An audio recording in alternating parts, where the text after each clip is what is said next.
గత గవర్నమెంట్ చేసినటువంటి ఇష్యూస్ వల్ల ఈరోజు సామాన్య రైతులు ఎక్కడికి వెళ్ళాలో తెలియదు, ఏ రకంగా క్లియర్ చేయాలో తెలియని పరిస్థితిలో ఉండింది.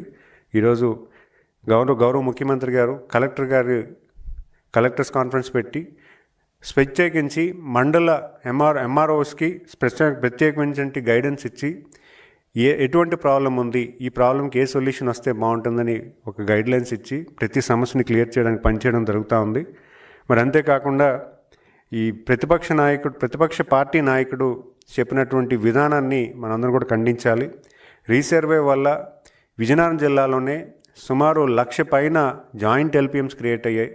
ఈ జాయింట్ ఎల్పిఎమ్స్లో ఉన్నటువంటి ఇష్యూస్ అన్నీ కూడా క్లియర్ చేయడానికి మేము పనిచేస్తున్నాం. గతంలో చాలామంది వలసలు వెళ్ళిపోయిన పరిస్థితి ఉంది విజయనగరం జిల్లాలో. వాళ్ళందరూ కూడా రీసర్వే జరుగుతున్న టైంలో లేకపోవడం వల్ల వాళ్ళ భూములందరూ కూడా ఇష్యూస్లోకి వెళ్ళిపోయిన పరిస్థితి వాస్తవం.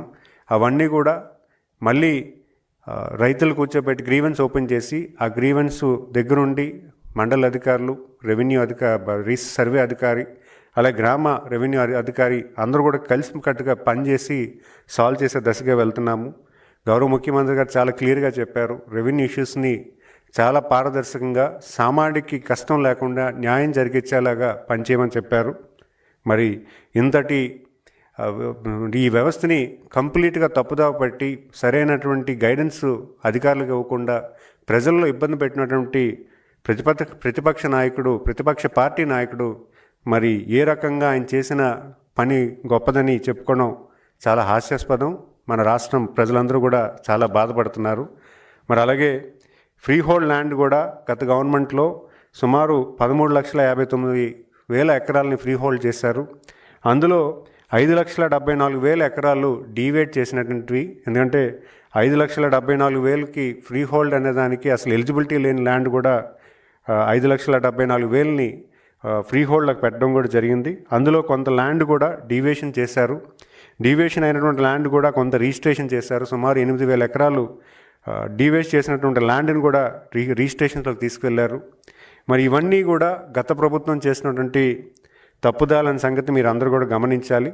మరి అంతేకాకుండా 700 కోట్ల ప్రజాధనం ఖర్చు పెట్టి రాష్ట్ర మొత్తంగా సర్వేరాలపైన జగన్మోహన్ రెడ్డి బొమ్మ వేసుకున్నారు. పాస్బుక్స్ మీద ఆయన ఫోటో వేసుకున్నారు.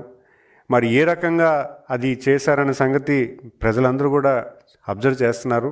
ఎందుకంటే ఈరోజు ఒక ఆస్తి సంపాదించేటప్పుడు వాళ్ళ కష్టంతో సంపాదించిన ఆస్తి, వాళ్ళకి పూర్వీకులు ఇచ్చినటువంటి ఆస్తి, ఒకళ్ళ కుటుంబ సభ్యుల తాలూకా ఆస్తిని ఈరోజు ఒక ప్రతిపక్ష నాయకుడు ఆయన ఫోటో వేసి రీసర్వే ఆయన చేసేవు ఆయన ఫోటో వేశారు. రాళ్ళు కూడా ఆయన ఫోటోతో వేయడం అనేది చాలా బాధాకరం. మరి అలాంటి దుర్మార్గమైన పని చేసినటువంటి ప్రతిపక్ష పార్టీ నాయకుడికి ప్రజలు గుణపాఠం చెప్పి కేవలం 11 సీట్లుగా పరిమితం చేశారు. కూటమి ప్రభుత్వం మీద విశ్వాసం పెరుగుతుంది. రోజు రోజుకి ప్రజలందరూ కూడా ఆనందం వ్యక్తం చేస్తున్నారు. ప్రతి సమస్యను కూడా పరిష్కరించే దిశగా పనిచేస్తున్నారు.